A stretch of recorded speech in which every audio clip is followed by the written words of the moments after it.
Summer holidays. The Easter holidays came and went, and the summer term began at school. My grandmother and I had already planned to take our summer holiday in Norway, and we talked about almost nothing else every evening.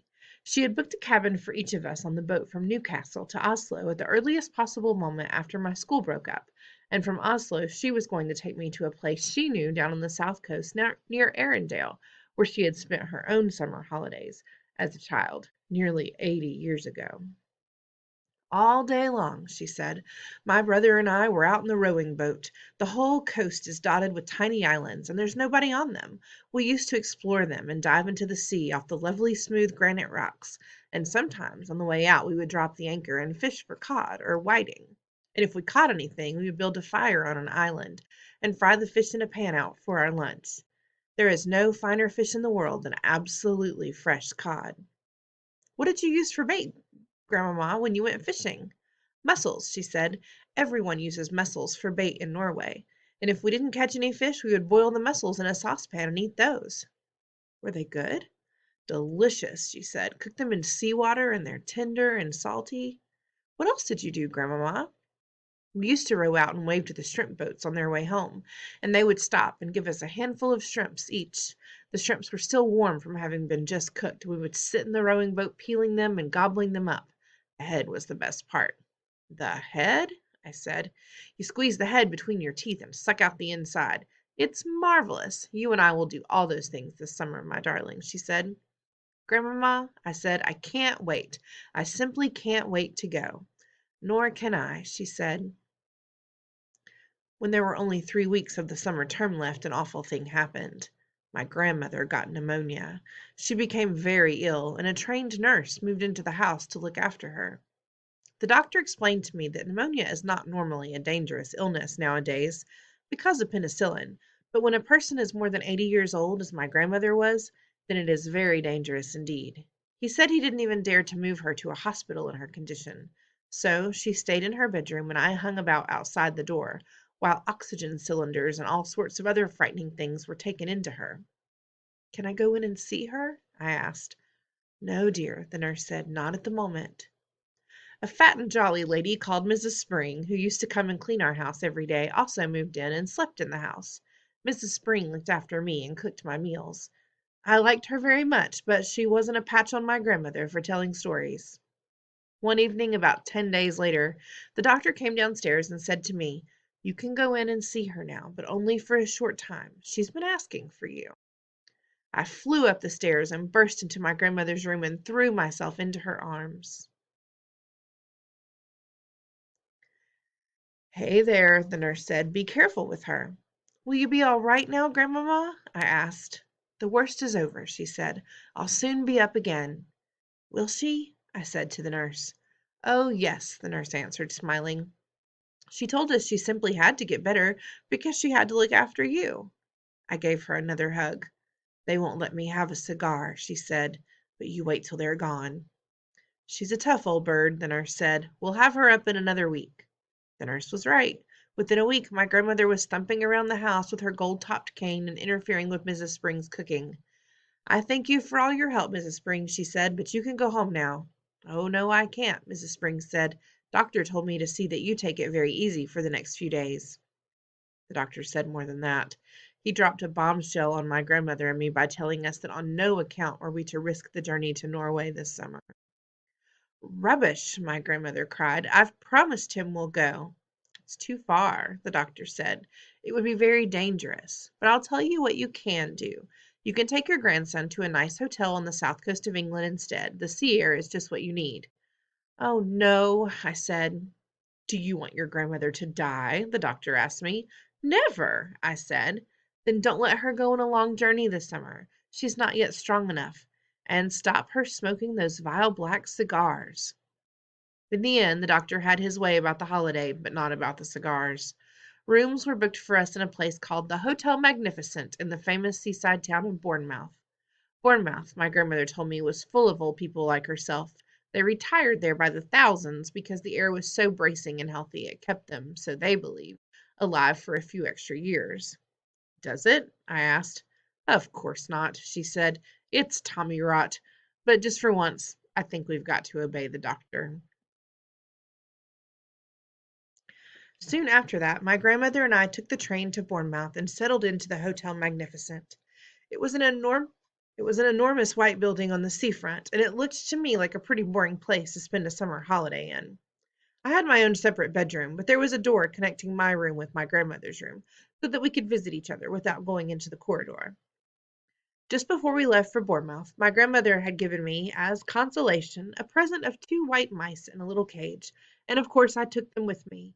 They were terrific fun, those mice. I called them William and Mary, and in the hotel I set out right away, teaching them to do tricks. The first trick I taught them was to creep up the sleeve of my jacket and come out by my neck.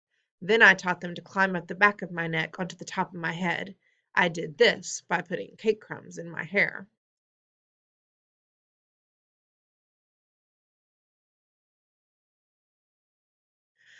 On the very first morning after our arrival, the chambermaid was making my bed when one of the mice poked its head out from under the sheets. The maid let out a shriek that brought a dozen people running to see who was being murdered. I was reported to the manager. There followed an unpleasant scene in the manager's office with the manager, my grandmother, and me. The manager, whose name was Mr. Stringer, was a bristly man in a black tailcoat. "I cannot permit mice in my hotel, madam," he said to my grandmother. "How dare you say that when your rotten hotel is full of rats, anyway?" my grandmother cried. "Rats!" cried Mr. Stringer, going mauve in the face. "There are no rats in this hotel."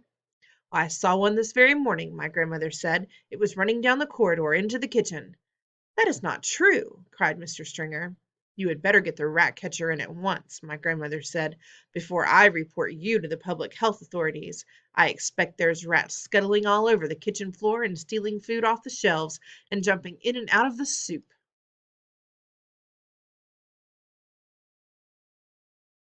"Never!" cried Mr. Stringer. "No wonder my breakfast toast was all nibbled around the edges this morning," my grandmother went on relentlessly. "No wonder it had a nasty, ratty taste.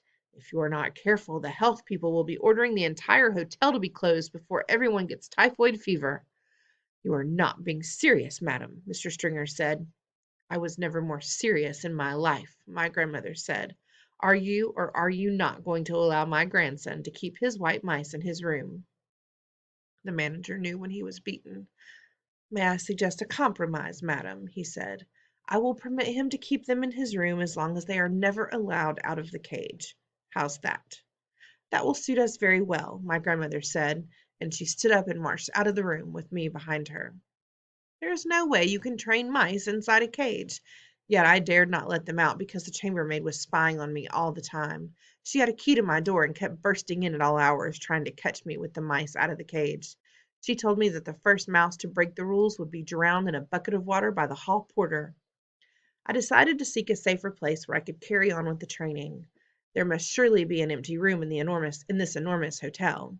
I put one mouse into each trouser pocket and wandered downstairs in search of a secret spot.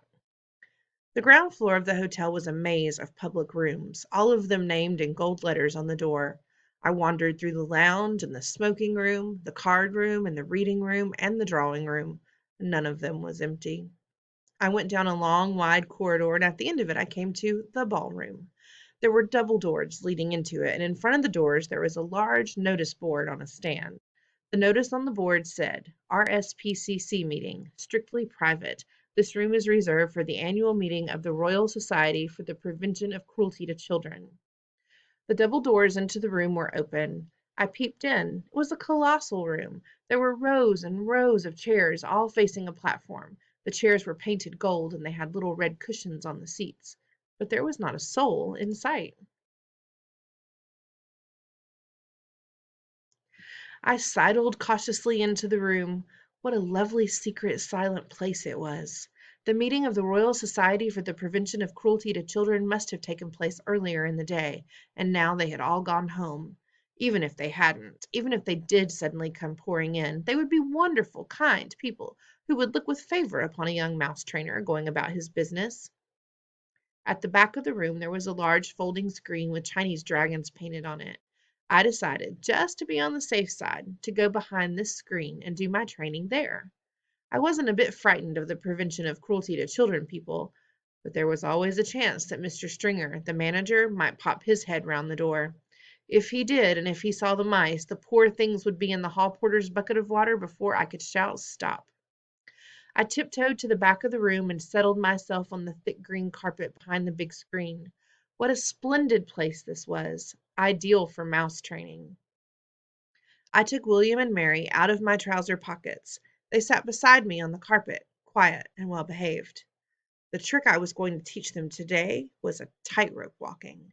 It is not all that difficult to train an intelligent mouse to be an expert tightrope walker, provided you know exactly how to go about it. First, you must have a piece of string. I had that. Then you must have some good cake. A fine currant cake is the favorite food of white mice. They are dotty about it. I had brought with me a rock cake which I had pocketed while having tea with Grandmamma the day before. Now here's what you do. You stretch the string tight between your two hands, but you start by keeping it very short, only about 3 inches. You put the mouse on your right hand and a little piece of cake on your left hand. The mouse is therefore only 3 inches away from the cake. He can see it and he can smell it. His whiskers twitch with excitement. He can almost reach the cake by leaning forward, but not quite. He only has to take 2 steps along the string to reach this tasty morsel. He ventures forward, one paw on the string, then the other. If the mouse has a good sense of balance, and most of them have, he will get across easily. I started with William. He walked the string without a moment's hesitation. I let him have a quick nibble of the cake, just to whet his appetite. Then I put him back on my right hand. This time I lengthened the string. I made it about 6 inches long. William knew what to do now. With superb balance, he walked step by step along the string until he reached the cake. He was rewarded with another nibble. Quite soon, William was walking a 24-inch tightrope, or rather, tight string, from one hand to the other to reach the cake. It was wonderful to watch him. He was enjoying himself tremendously. I was careful to hold the string near the carpet so that if he did lose his balance, he wouldn't have far to fall. But he never fell. William was obviously a natural acrobat and a great tightrope walking mouse. Now it was Mary's turn. I put William on the carpet beside me and rewarded him with some extra crumbs and a currant. Then I started going through the same routine all over again with Mary. My blinding ambition, you see, my dream of dreams, was to become one day the owner of a white mouse circus. I would have a small stage with red curtains in front of it, and when the curtains were drawn apart, the audience would see my world-famous performing mice walking on tightropes, swinging from trapezes, turning somersaults in the air, bouncing on trampolines, and all the rest of it. I would have white mice riding on white rats, and the rats would gallop furiously round and round the stage. I was beginning to picture myself traveling first class all over the globe with my famous white mouse circus and performing before all the crowned heads of Europe. I was about halfway through Mary's training when suddenly I heard voices outside the ballroom door. The sound grew louder. It swelled into a great babble of speech from many throats. I recognized the voice of the awful hotel manager, Mr. Stringer. Help, I thought, but thank heavens for the huge screen. I crouched behind it and peered through the crack between 2 of the folding sections. I could see the entire length and width of the ballroom without anyone seeing me. "Well, ladies, I'm sure you will be quite comfortable in here," Mr. Stringer's voice was saying. Then in through the double doors he marched, black tailcoat and all, spreading his arms wide as he ushered in a great flock of ladies. "If there is anything we can do for you, do not hesitate to let me know," he went on. "Tea will be served for all of you on the Sunshine Terrace after you have concluded your meeting." With that, he bowed and scraped himself out of the room as a vast herd of ladies from the Royal Society for the Prevention of Cruelty to Children came streaming in. They wore pretty clothes, and all of them had hats on their heads.